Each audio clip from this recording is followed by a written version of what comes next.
I'll do what I can. Hi there. It's so nice to be back. We had the week off of our live show last week for Thanksgiving, and now we're back live again. Yes, indeed we are. And it's so exciting. So today we're going to talk about what does it mean to be emotionally available and unavailable. Because, I think a lot of people aren't always sure if they are, and it's really a challenge to find out if the other person is, especially if they don't know they are. Indeed. Oof. So probably as usual, we'll start with what does unavailable mean? I was thinking that, yeah. Yeah. And because the thing is that, I mean, let me put something on top of that right at the beginning, so we talk about this as well, is the simplest way I can think of refining this is that being emotionally available is really about being emotionally available, or should it being available for intimacy? Because we've talked about intimacy before on the show many times, and it doesn't just mean sex. And oftentimes it means about that emotional connection, that emotional safety, and emotional availability is all those sort of things. So being unavailable is a lot of people who are afraid of being hurt, wounded, put upon. They feel defensive. They're fearful about being too vulnerable. All these sort of things can be the reasons people will choose to be unavailable. So let's just start things off. Oh, always such juicy ways of putting it, because there's lots of reasons to be concerned about all those things you listed about being vulnerable and being seen and being open and really sharing who you are and all the things that you might think aren't as pretty as some of the other things. Yes. And so being unavailable, what we're talking about is that you're unavailable to fall in love. You're unavailable to open your heart. You're unavailable to be vulnerable with another person. Mm-hmm. Because lots of people that are unavailable in all those emotional ways look really available on the outside. It's interesting. They're very social and they have lots of friends. And I get told this a lot, that I have this friend and they're beautiful or handsome and they have lots of friends and they have this great job and they're fun and they're interesting, and they keep dating the wrong people or they can't find the right people. And so what I'll always say is, gosh, that's really too bad. And do they think it has even anything to do with them, even a little tiny bit? Mm-hmm. And often it's no, they just, it's the wrong people. They're all jerks or they're all terrible, Yeah. or they're unavailable. It's the other person's unavailable. And I say, well, because they go, you should talk to them and they should talk to you. And I go, they're not going to talk to me, because the people who talk to me want to do something about themselves. The people who talk to Barry, even if you say, I wonder if there's something I could do differently, because really all the jerky people are going out with me, all the unavailable people are going out with me. Is there one thing I could change? Or maybe there might be. Even the maybe is a great question to ask. But if it's always that other person and they don't pay attention to those three fingers pointing back, they're not going to talk to me, and they're not my kind of client. They're not your kind of client. Right. Because all of us have hurts and wounds and really good reasons to guard our heart, to be cautious, to really want to test the other person, to be careful. I am not having any problem with any of those words. What we have to do is why. Why do we feel like that? What kind of wounds do we have? Because being cautious is good. Being not available is not going to work if you want an intimate relationship. So if you are being cautious to the point where nobody can get in and you can't allow them in, you can't get into the other person, then that is too careful if you're going to use that word. And boy, we really need to separate all of that in this talk today. Absolutely. In fact, another piece I want to add to that list of things is, for many people, in fact, I would say the majority of people who date don't generally look at what happened before and do something about it. They may look at the back of what happened before and go, well, I'm never doing that again, or I want to do the same thing again, some variation of those two things. But most people don't go, how do I stop that happening again? Because like you were saying, the people who keep attracting unavailable partners, there's a clue there.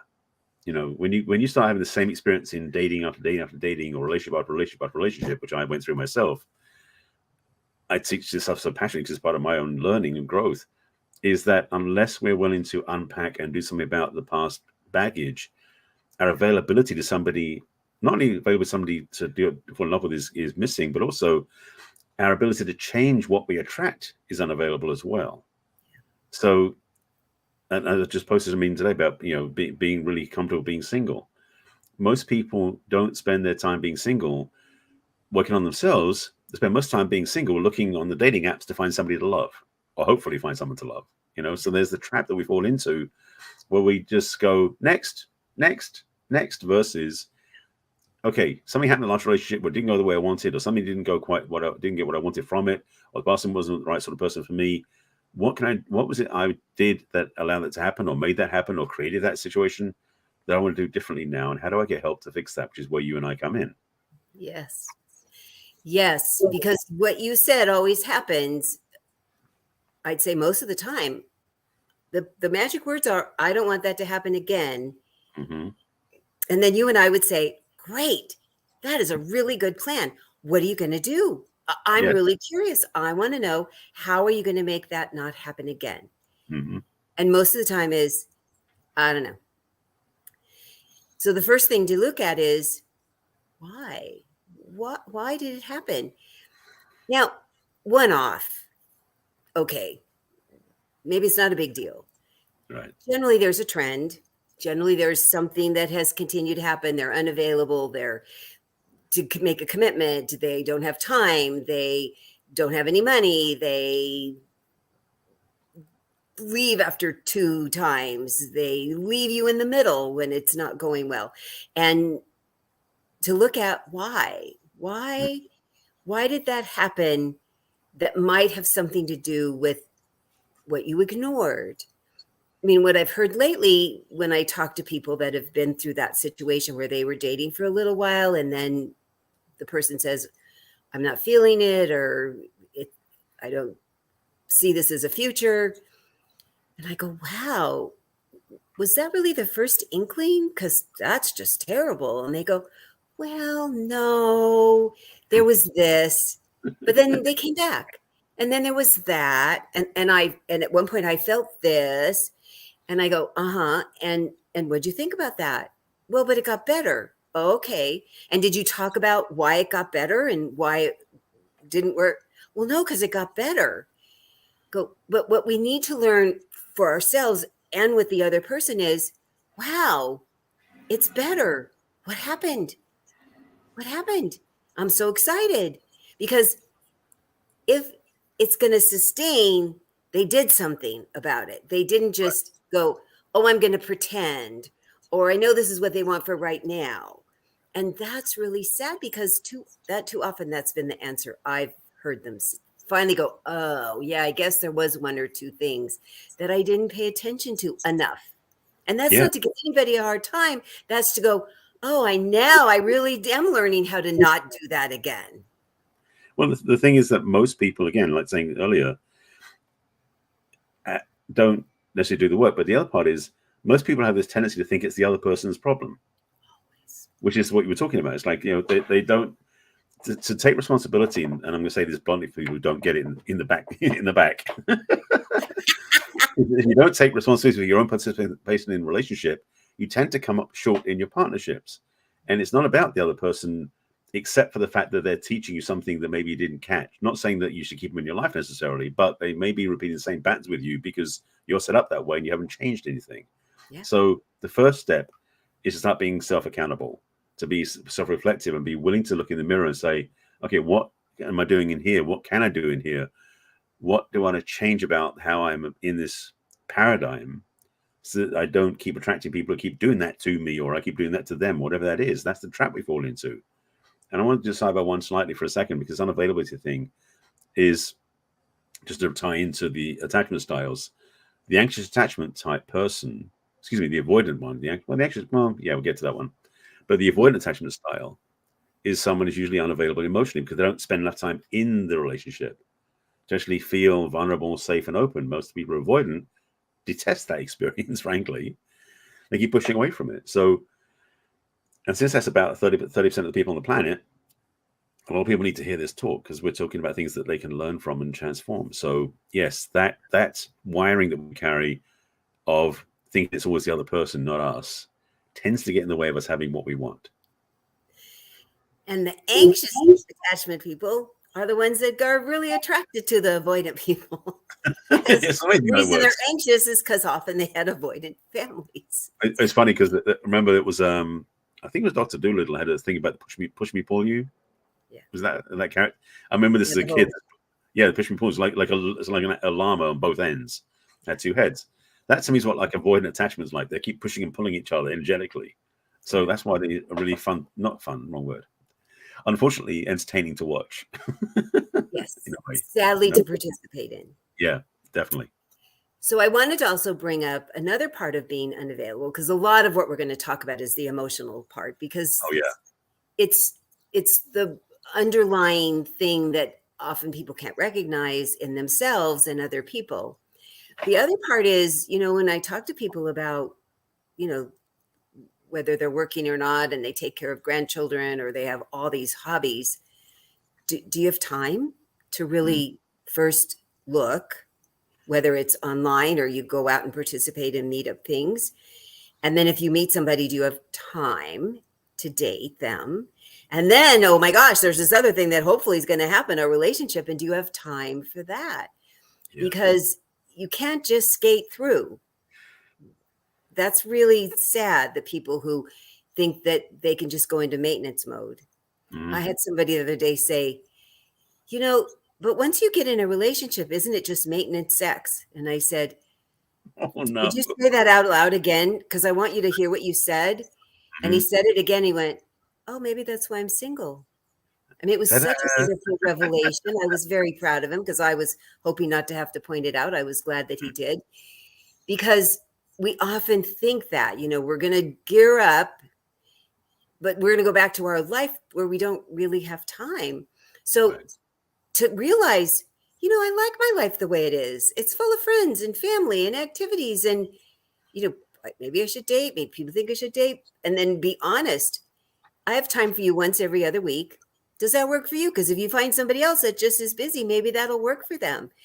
But the ones who don't acknowledge, so back to saying, what about me? What works for me in my life? I need to say out loud to the other person and say what works for you in your life. Because unavailable is a time thing as well. Absolutely. In fact, that's one of the things that we do. I certainly ask my clients, like, if you are filling your life up with so many things, is that necessarily required, or is that the means to build the barricade against being intimate again? Because that's what a lot of people do. They protect themselves, in quotes, to basically not be at risk of being hurt again. Yeah. So the chance to be, and unfortunately, the same areas. Like if you're afraid of being hurt, you're basically emotionally unavailable because you're protecting yourself, and that's not a bad thing necessarily. But it's also something you need to look at before you enter a relationship, because you can't carry that into one and have full intimacy and connection and availability for emotions. And I often hear, well, I'll change when somebody shows up. Yeah, right. There's no room for somebody to show up. There just really isn't. And this is not criticism. This is just looking at your life accurately. And that is such a good level to go to about, let's look at the reasons you're so busy. Really. Yeah. And really, you like all the things? Great. Here she comes. She says, Barry on the Zoom. I haven't seen Barry for 2 weeks. Oh. Yeah. That if you want to have something else in your life, you need to make the space first. Yeah. The space doesn't happen after. You clean out your closet a little if you think you want to have somebody that would want to come and be part of your household, or that you want to add new things. If you want to add a new person to your time, then you need to make time for it. And I think often people think the opposite way. Oh yeah. It's such it's like one of the gifts we both have is the ability we get to see from the third person or from the other person how our client is creating their experience, and they're not sure how they're doing it. But we have the gift of having the external vision to see them from outside. So hopefully they can get reflection from us to see what they need to do differently, because it is challenging. I mean, I know for myself, when I was going through my own journeys, without somebody to give me the feedback, oftentimes I'd miss the boat. I wouldn't see where I was off base. So the gift we both bring is such a gift to those people who want to learn how to be better partners. And we both have mentors. We both have inner circle. I mean, we need this feedback from other people too, because it's very difficult. You know, I have this comic that I saw a long time ago. It was a dog, cartoon, and it had its forehead up against the front part of a step, and it just said up against the next step, and you don't see there's another step. It looks like a wall, that's bigger than you. And all it is that you need somebody to go, oh, have you looked at it this way? Oh, there's this other option. Oh, do you see how you're getting your own way? You're shooting yourself in the foot. And it's never, I think when they get our example of, we don't give you a hard time, please stop giving yourself a hard time. You're learning. It's a learning thing. And we don't know everything about everything. What you and I keep wanting people to do is to go, oh, is there another way to look at this? Is there another layer? Is there another possibility? Is there another option? If I'm not as happy as I want to be in my personal life and in my friends, my colleagues, my romantic, what else could I look at so I could be happier? Not to beat yourself up. Right. Because being available to love and be loved back, whether it's, family, friends, romantic, is a human need. I think we all need to feel cared about and to care about another person. And the more hard things that have happened, the more that we have shut down, the more we're unavailable for that. When I was married the first time, I really thought I could just shut down parts and be open in other parts. And it turned out it's kind of an all or nothing thing. Gradations for sure, but somehow my little 20-year-old brain, when you think you know everything at that point, I just knew I could pick and choose. And after I got divorced and I started really living more for me, because I never had before, because I was so young when I got married, I was like, oh, I see how I'd shut down everything, and I needed to be more open in gradations, but more open instead of so closed emotionally. And it was very eye-opening. And I love doing that with clients, because they're like, oh, I didn't know. Because one of the things often we do, there can be something really traumatic that happens, but most of the time it's kind of insidious little things that happen, and they might be in different situations. But that's what I kept doing. I'll close that and I'll close that and I'll close that. But there's still open stuff, because look how open and friendly I am all the time, but not for a relationship. So if you finally get a vantage point where you're like, oh, this is what it could be like. I could feel like this a lot. Yeah, that's the good news. The challenging news is this is the journey. These are the steps to make. And the reward is amazing. It's really amazing. It is. We're not saying be open and available to everybody about everything. We really need to make a point about that. Yeah, I was going to jump in on that one too. But at the same time, it's also you can gauge by your relationships with other people, friendships, especially close friendships, how much you are trusting them, how safe you feel with them, as a barometer to get a sense of where you might be in relationships go forward. Obviously, yes, as you said, a relationship is much deeper, obviously, because that's why your primary romantic relationship should be deeper and more intimate than your other relationships, because that's what they're there for. The key, though, is to not be like closed off to everybody else, hoping that when the person shows up, you'll be open to them. Like you said, like, no, it doesn't work that way. So, yeah, this is the thing that we're talking about with being unavailable, is oftentimes we're not even aware we're unavailable. So doing some self-reflection, self-examination, interrogation almost. It's like, where am I missing things in my relationship? Where have I been in the past where I didn't have the closeness I really wanted or the intimacy I wanted? Because that can be clues and indicators of where you're looking, where you ought to look to see where maybe you were emotionally closed off or you're emotionally unavailable.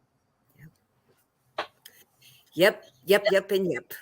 Exclamation point, underlining all of that. Yes.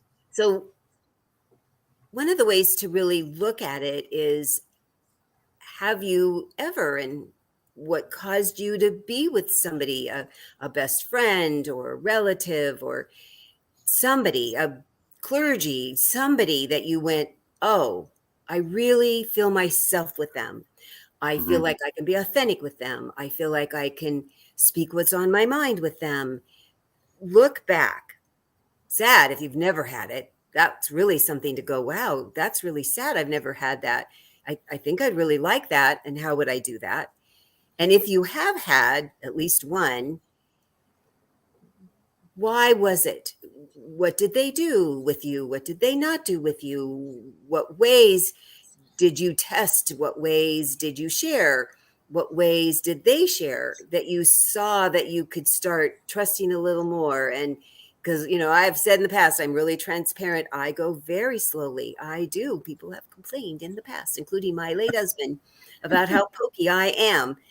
Hmm. And it's what works for me. And it does come from some of my background. And I've advanced as much as I'm going to advance, and this is the pace I'm going to go. And I just tell everybody, this is the pace I'm going to go. And the more you are okay with it, truly, the faster I will go. And that's one of the things I say. If you can just sit with me, if you can just stay with me while I do this, and you can ask anything and I'll ask anything, I am available to be very close and intimate. I have that in me. I've proven it. I just know I need to go through some steps, and it will never not be that way. Right. I think I've had enough therapy, enough reading, enough self-examination. I have reached my peak. So, okay, I accept that. And the people that are really intimate in my life go, yeah, yeah. I mean, it's my friend MP told Tony, this is how she is. You just live it or lump it, like it or lump it. And he said, okay, I'll get it. And then he really had so much fun explaining to people, I had to learn how to do this, because he was a very gun forward, impatient, did whatever he wanted at the time, and met me and went, whoa, I think I'm having to have to learn my air brakes, because he was a car guy. So Right. figuring out who you are, and that you still can be very available, and then what the pace is, what your needs are, what the other person's needs are. He needed to go a little faster. So I go, okay, if we do this, I could go a little faster. And then you need to go a little slower over here. And the hours and hours of conversations that poor man had with me. I loved him. I thought it was very fascinating, but he's like, ugh. And But so learning yourself is really important. one thing to say about that is just, it's like the goal is worth the journey sort of thing, in the sense that that's the wonderful thing, is that, yes, you may feel frustrated initially going, but that's not the place I want to go at. But the end of where you get to, because you've taken the time to build such a strong, solid foundation of trust, of openness, of intimacy, that it becomes even more rewarding at the end of the journey. Because one thing I was going to speak to, because you said this, you didn't say it this way, but I'll say it this way, is that part of creating emotional availability with each other is it starts with trust. And trust is not usually automatically given from the get-go. In fact, if somebody is emotionally available right from the get-go, I would actually be a little bit cautious. Yeah. Because even though I'm comfortable being emotionally available with the right people, I don't turn on right away, because frankly, it's not a sign of better or worse. It's not a sign of being healthy if you're emotionally available. In fact, sometimes people are so emotionally available that there's a term we use in psychology, which is emotional flooding. It's like just an overwhelming sense of emotionality, which means the other person is going, whoa, back off, it's too much. Because there's this sense of, we haven't got to that level of trust yet. Yeah. And so it is about, and like you said with Tony, what was wonderful is that he slowed down enough so that you could build trust incrementally the right way to get to the place we wanted to get to. That's a great template to use. Yes, some people do it faster than other people, but it definitely, I personally feel, should be something that's built together with the other person, because you may not know until 6 months into the relationship, or even longer, if this person is truly trustable to be that vulnerable and emotionally available to. So yes, they may look great at the first date, second date, third date, which some people do. It's like, oh, I'm in love, I'm going to get married next week. It's like, maybe not so fast. The same thing's true with emotional availability. Is it something you build over time, and it's incremental? It becomes something that happens. Yes, if you've already got an established connection with that person from way back over the years, because you've been friends for a long time, that's done some of the work for you. You've done some of the work, and you've built that rapport and safety with them. But even so, when you get into intimate relationship, there's a level of depth and vulnerability and nakedness, so to speak, raw emotional nakedness, that, first of all, some people they've turned it on too quickly, get hurt too easily. But secondly, if you're not taking steps intentionally and consciously with your partner, you may end up being in a place where you end up out of sync with each other. And frankly, building that rapport together, step by step, like you said with Tony, was such a great way of demonstrating how a relationship can work beautifully and easily. Because as we've dealt with our clients, and I know I've certainly as well, is the clients that come out from the back end of that not having done it right, they're the ones emotionally wounded and scarred and actually fearful of being emotionally available next time. So learn to do it from the beginning the right way. So then ideally, even if this first rate doesn't work, you've got skills and practice now to do it the next time more easily too, versus that from too emotionally available to emotionally unavailable because you're wounded and hurt. There's ways of doing it better. Yes, for sure. And then, me, I got to build up my trust. That's so true. And then the other part of that I'm going to add is I really learned to trust myself before that. I trusted that I would know it's okay to move to the next step. I knew how to vet. I knew the right questions I needed to ask. I knew the feelings I had to have in my body. I'd practiced it so much before I met him. And it was interesting because there was so much unconscious of that going on until I figured out, oh, look what I'm doing. I'm going to be more conscious of that. I'm going to pay more attention to why do I feel more comfortable with these people, and what sorts of things did I ask, and what sorts of things did they do that I went, oh yeah, I knew that. I knew my intuition and my instinct were so well honed. And when I started trusting it even more in this arena, it gave me such confidence to now say, I need to go slower. This is what works for me. That I was very trustworthy in my word about who I was, and that I would ask them about them, and then I'd watch, do their actions match their words? Because that's how I build up trust with somebody. I like all the words. I'm happy to listen to the words, and then I pay really close attention to what you're doing, and do they match? And that's what really showed me also about Tony's availability, that he'd been married twice before. He talked about the marriages, all about his part in the hard part, all about his part in the divorces, and all about what he had learned differently. And then I watched his interactions with me, his interactions with his ex-wives, with his children, with his friends. This is a really consistent man. He is consistent as I am. It was so solid and reassuring that there was nothing that didn't match his word. His word was so important to him that they say my word is my bond. So that's what I do with people in my life is I listen to me because I have figured out how I can be available with people. And then I listen to see, can I be available with them? So I'm never any less available as me. I just gauge how available I can be with them. And boy, that was an eye-opening experience for me, because I used to just, for a long time, I was this all-in person. Then I became this really cautious person. And now I figured out how to do things in a little more moderation in my life. Well, that's the thing. Ideally, is that as a conscious person, to use that term loosely in this sense, to navigate your relationships, not just romantic, but social, family, business, all those things, and know for yourself. I mean, most of us do instinctually to a degree, but it's that really like refining it, becoming conscious of it, of which level of intimacy you have, which level of availability you have in each different situation and scenario, because you know that with yourself, and this is one of the keys, as you said, is really having this reflective view of yourself, to be totally emotionally available to the one inside first, of course, because you can't be emotionally available to anybody else to the level you can, except to the level you can inside of yourself anyway.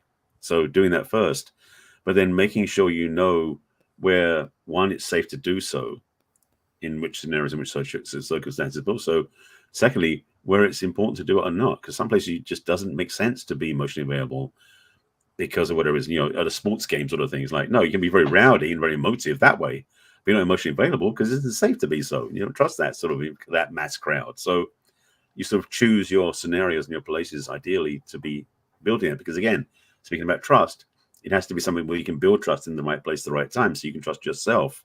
Again, self-reflection. By trusting yourself, you'll know it's okay to be intimate and be emotionally available. Boy, trusting yourself is everything. Oh, yeah. And one of the things I've learned personally, and I've mentioned it on some of our podcasts, and I watch it with my clients, is I really believe we call in somebody to go, wow, yeah, let's do more of this because that's really good. And, there's this thing you might want to work on, and I'm going to poke at it because and I have something you're going to poke at. Oh, I watch it so often. It's fascinating. Mhm. And so to go, oh, why is that so annoying? What is it about that thing or the way they do it or say it? Or, I mean, the first go, is it something that I'm not recognizing? Or is this something that I go, yep, this is a really annoying thing and I'm never going to get over this a really annoying thing? To stop though and talk about it and not just go, they're a poop or a creep or whatever. Because I think often, the thing about the thing that we get the most upset about is something we might not have recognized in ourselves or acknowledged or decided that maybe it's something we could work on. So pay attention to that in this arena for sure. Right. That if you keep attracting unavailable people and I'm this really available, maybe not. Maybe there's something you're just not recognizing. To talk to somebody, Barry or I, about why would you keep attracting in whatever way? They don't have time, they don't have commitment, they leave in the middle. What is it? What is the thing that you're putting off or not putting off or ignoring, as these two people I just had sad conversations with over the holidays, that you didn't pay attention to at the time, that you see in reflection now, and how to get safe enough with yourself and secure enough with yourself to go, well, I think this is something I need to ask more about. I need to step back, even though I'm feeling really enmeshed. I really need to step back a couple steps and have this conversation with myself and them, because it's just going to keep happening over and over. Absolutely. Yeah. The way you said that, and there's a term that I remember using in my grad program, something about called dovetailing patterns, where basically it's like, if you've ever seen like the way dovetail joints put together for woodworking and for tables and things, the two sides, the mortise and tenon, I think are the two terms, they fit together in such a beautiful way. They interlock and they fit solidly. We do that in our relationships without even knowing how to do it. It's just unconscious. And so it's almost amazing now. I mean, I look back at my own history and see how I did that with clients too, to see how elegantly and amazing it is that we attract just the right partner to push that one button that we haven't resolved, and they do it with such accuracy and elegance at the same time. It's like that's why I believe that's why I believe in God and spirit stuff, because it's like there's somebody up there figuring this stuff out, because we couldn't do it for ourselves. But the truth is, when that happens, even though it is a wonderful gift and an elegant and everything else, it doesn't mean you got to stay there.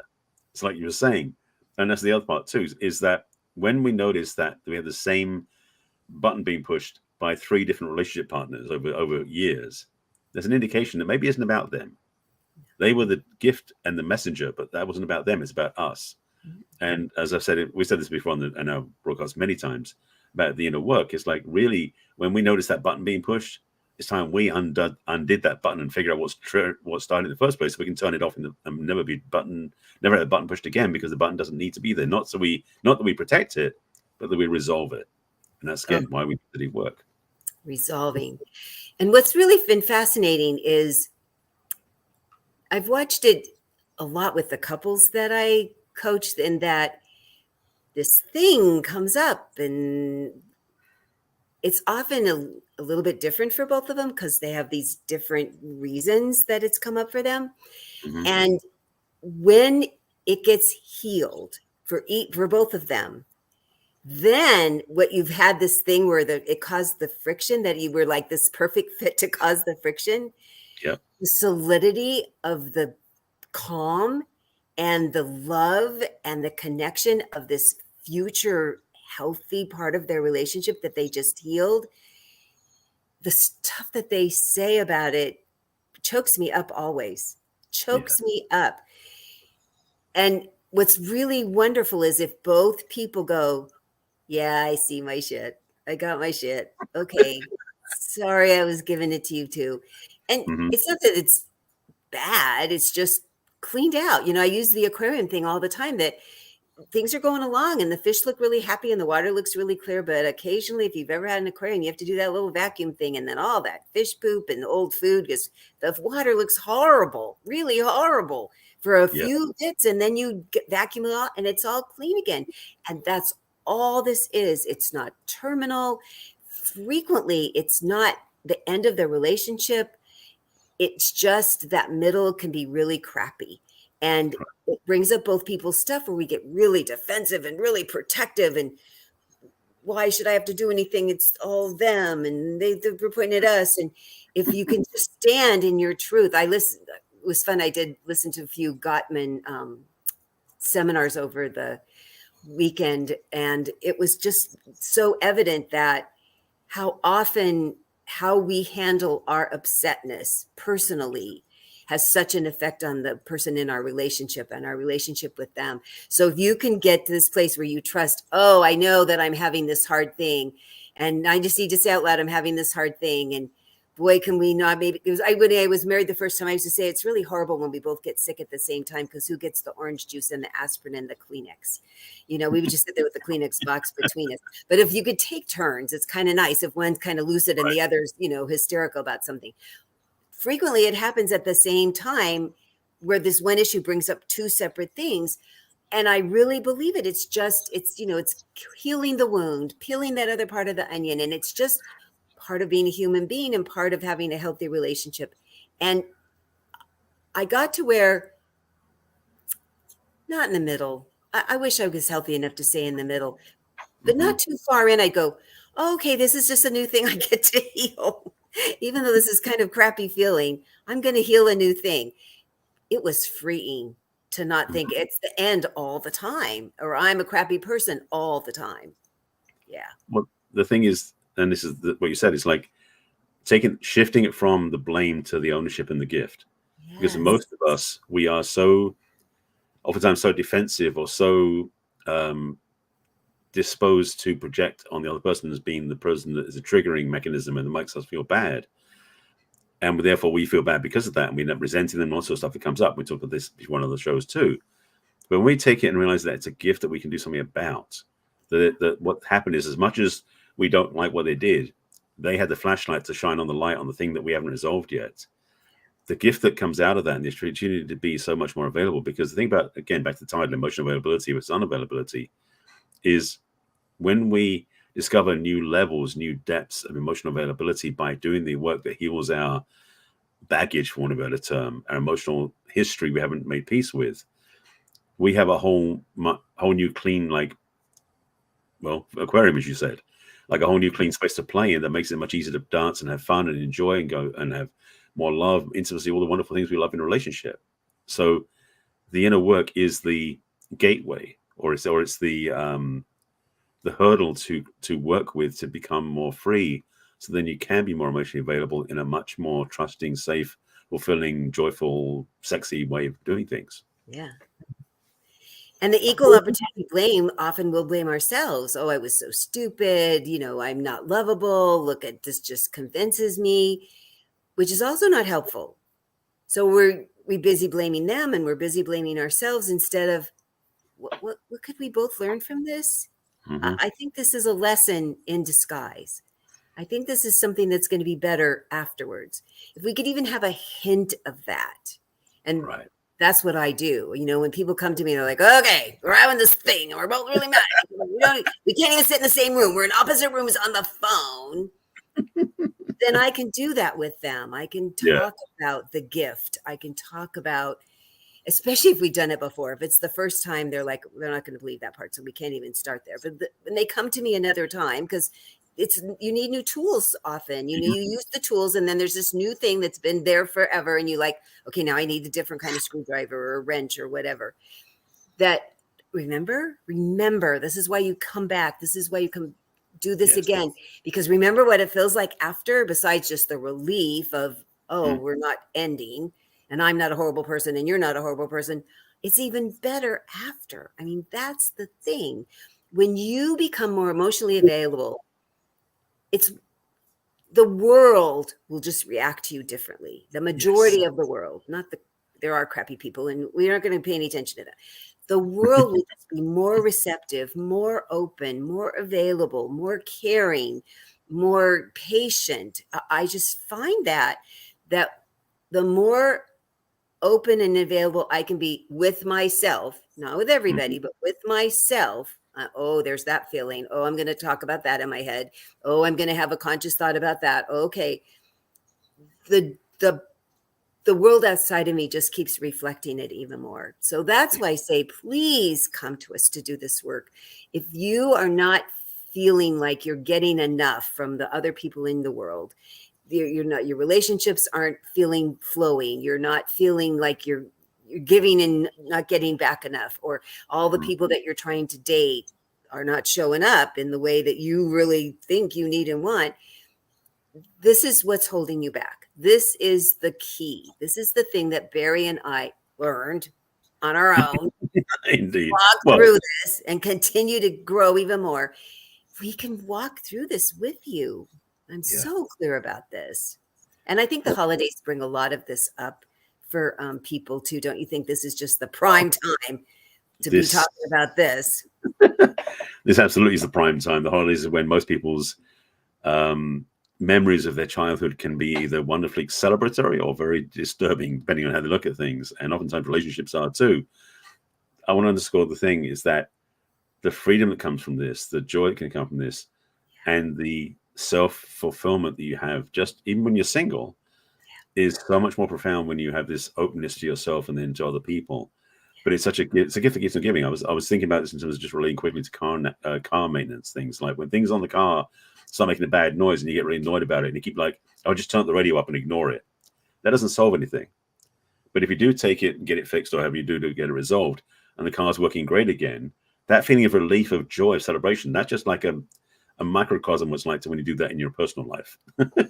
So if you need to use that as an analogy, go for that, because the reality is that we do indeed have room to get our own maintenance done with guidance by people like us.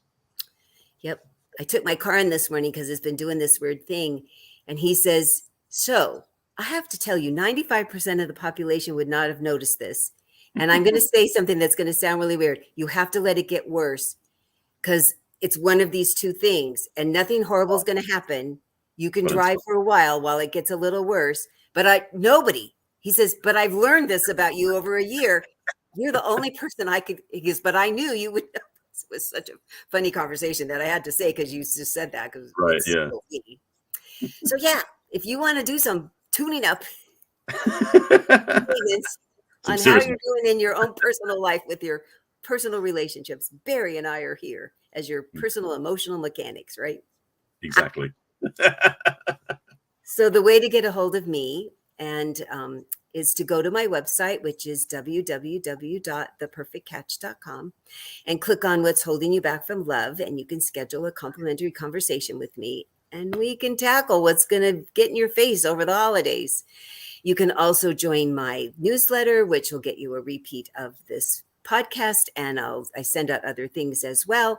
You can also click on all of my social media things. They're all at the bottom, all the little symbols of Facebook and LinkedIn and X and Twitter and YouTube and Pinterest and Instagram. Yes. And then you could also send me an email at Christine@theperfectcatch.com. I'm always happy to answer your questions through email. And tell people how to reach you, Mr. Selby. Certainly. In a similar fashion, I have my own website and social media and everything else. So my website is my name, which is barryselby.com. My web designer just sent me a preview of the new homepage. It looks really good. So I'm looking forward to launching that very soon. So if you go to my website now, it may still look a bit hokey, but it's getting better. So on my website right now, you can go on the top of the page. There's a link to book a discovery session to get on my calendar, so we can have a chat and see where you are. And we can talk about where you are finding yourself blocked and where you want to be free, and how I can help you do your own maintenance, so to speak. Definitely do that. On the bottom of that home page, there is a link to my email list. You can join on the email list there, where same as Christine, I send out a replay of this show, as well as posting other things as well. The relationship readiness quiz that I've been building for the last 6 months is almost there. I've got like 2 things to get fixed, and then it's ready to launch. I've had people testing it. It looks really good. and I'll get a plug into the new site. So it's going to be a brand new presentation very shortly. So join my email list now so you know when it happens, because I'll be sharing on the show as well. Social media wise, well, email wise, you can drop me an email at barry@barryselby.com. Same as Christine. I'll respond to your requests for support, guidance, and things like that. Of course, if you have any topic ideas, send them to us as well. Social media wise, you can find me under my name, Barry Selby, on Facebook, LinkedIn, Twitter/X, Pinterest, and YouTube. Of course, I have tons of videos. I've got 1,500 videos on YouTube to keep you busy. And I'm also on Instagram and Threads. I'm the real Barry Selby. It's the one that's different. And definitely reach out and get support from either one of us. We have a lot of resources and a lot of experience to help you get where you want to go. Mm-hmm. And we're always here every week at 1 o'clock Pacific and 4 o'clock Eastern, and all the times in between live. So you can watch us live. And then you can also click on our YouTube channels and on Going Solo Media to watch our replays. And please subscribe and like and share with all your friends who are saying they're frustrated and they're with all the people who aren't showing up and making commitments because all those people are unavailable.